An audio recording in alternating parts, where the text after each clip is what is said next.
Rich Aunt Siso Linda Chapel vari kunze vakumhanya bani mushure mekunge operation yavo yekuteki isina kufamba zvakanaka ichibva yavakanganisa njere. Welcome back to your channel. Please don't forget to like and subscribe.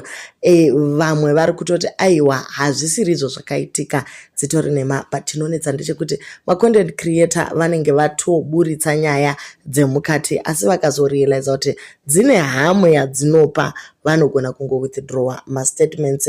But anyway, isusu tiri kungokupai zviri mumastreets. Vamwe vari kuti ichokwadi, vamwe vari kuti inema.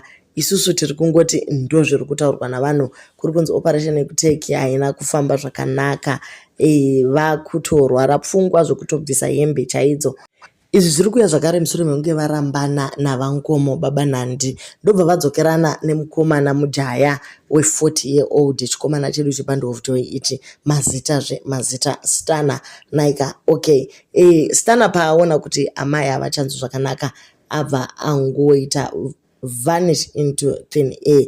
Asi vamwe vari kuti aiwa guys inhema hazvina kuenda sekudaro.